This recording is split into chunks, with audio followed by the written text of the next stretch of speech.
Emergency crews are racing against time to try and free at least 49 people who remain trapped after a five-storey building collapsed in George. 5 people have died and 25 have been rescued so far and are receiving medical treatment.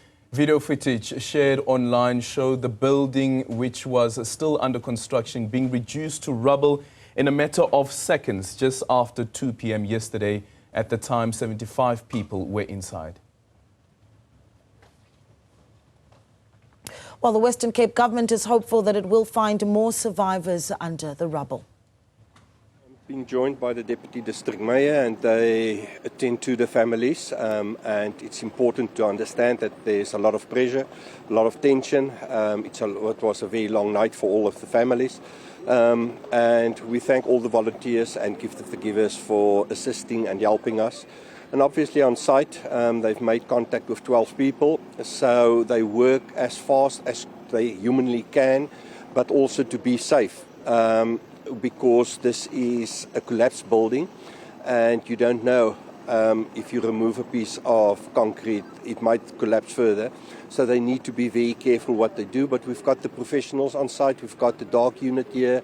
They will send the dogs in an hour's time again, and while they're making contact with people, there's a lot of hope that we will retrieve live people from this building site. Meanwhile, the Western Cape disaster management team says work continues on the ground. We've just recovered or rescued a lady.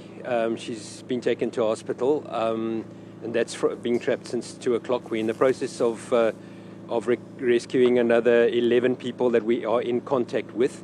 5 people have passed away and 21 people have been taken out live. So that's the situation at the moment. It's a very tough operation. There's a lot of concrete, reinforcing, etc. So we still think it will take quite a while. There's about 49 people still unaccounted for, but the search operation will continue all day. And let's now go back to George, where we speak to Newzroom Afrika Kema, who is live from the site of the building. Sipha, very good morning once again. So earlier on we heard that 49 people still remain trapped, at least 11 people that are responsive. One lady that has been pulled out of the rubble. One can only imagine the agony of the families of those who are still stuck under that rubble. Well, that is correct, Aldrin. I mean, talking about hope, that's what's keeping most of these families going, is the hope that upon hearing that there are people who are being responsive underneath that rubble, is that maybe that person is one of their family members, or maybe there could be more who are responsive, but they just cannot hear them. But later on, I will be talking to one of those parents. But I think let's also touch on some of the workers that were supposed to actually clock into work, Aldrin, that yesterday. Some of them were actually supposed to do the late shift. They had arrived, and when they arrived with the rubble on the ground and not a building that they were looking to go into to work. But one of those workers actually had called in sick that yesterday afternoon, or yesterday morning rather, and we spoke to him, and he expressed relief, somewhat relief, but also being heartbroken at the fact that he lost some of his friends in that rubble. Let's hear what Blackson has had to say. I hear a report yesterday by 2 o'clock when that house is falling over. When it's falling over, all the town, we got a lot of darks. Now I feel okay now, but I will not feel okay because I lose our people. We can also confirm, Aldrin, after the lady that we were told or were confirmed that she was rescued, they have rescued another person from underneath the rubble. They were able to actually get them out and get them to medical care. But now let's talk to one of the parents, and his son has actually one of those that were communicating from underneath the rubble using his cell phone. But then the last communication they had from him was at 2 a.m. And the assumption is that his battery probably died because with the voice notes that he was sending to his mother and his cousin communicating with him via WhatsApp, he says that it's quite dark and he was using the phone as a form of light, or using the torch on the phone as well, just to see where he was and the rubble that he was trapped under. Let's talk to Mr. Dion Sipha now, father to one of those 48 that are currently trapped underneath that rubble in the building. I mean, Mr. Sipha, we are so sorry for what you're going through. And I mean, how are you feeling with your son being underneath that rubble? I feel very, very, very sad because it's the first time in history of George that such a thing happened here in George. And so I feel very, very upset. I feel very, very sad about the whole accident here in George. And I'm sure, sir, you still have hope. There is hope because you've been communicating with your son. Of course I have hope, because yesterday about 5:30, my wife phoned him while he was underneath the rubble here in George, and he was able to answer his phone. So I have hope. What was he describing underneath the rubble? What was he saying? You know, where is he exactly, and what is he seeing? He said to his mom, he is at room number 7, and that there is some of the rubble is lying on his legs. He can't move his legs, and his one arm is sore, and it's dark inside there. But he also said that he loves his family, and he loves his son, his baby son of 2 years old, Zaya.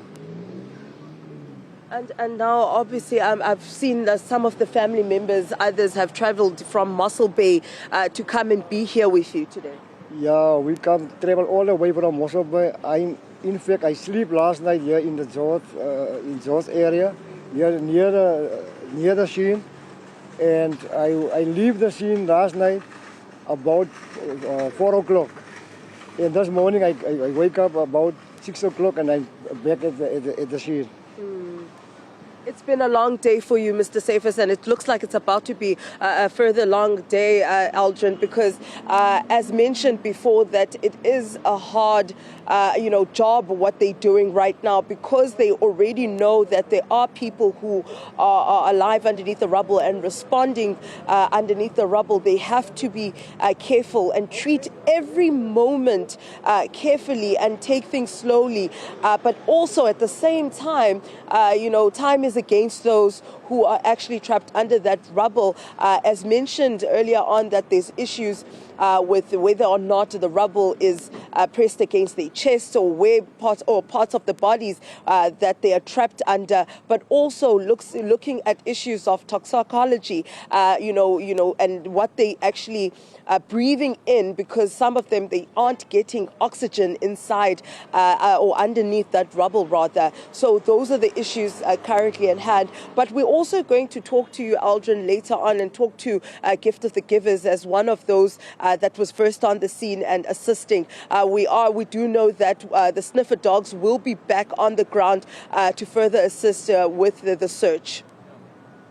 But earlier on, you also indicated that somebody had actually communicated that their family members were part of the construction, and there was a level that was ready for occupation. Have we heard anything as yet from the principal engineer around what could have happened here, and also how far they were with completing the entire building, considering this accident has happened and now we know that there was a level that was nearly completed, and thank goodness that nobody had occupied those rooms?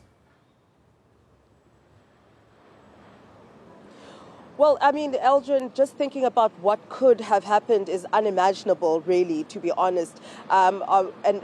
With the residents that were ready to occupy those units. But also, we haven't had an opportunity yet to even talk to the engineers as they are currently on rescue mode. I mean, when we spoke to them earlier on, they did say that first priority is actually getting those that are trapped out of the rubble, and then thereafter the investigations as to what happened and who is responsible or what is responsible will then follow. First priority is making sure that those trapped are gotten out, as well as the families are also updated with the developments and the progress of what's happening currently on the scene. But later on, we do believe that there will be a briefing. We've been informed there will be a media briefing at 10:30, where we are expecting Western Cape Premier Alan Winde to be part of that delegation that will be talking to the media. And I suppose that's where we can also pose some of these questions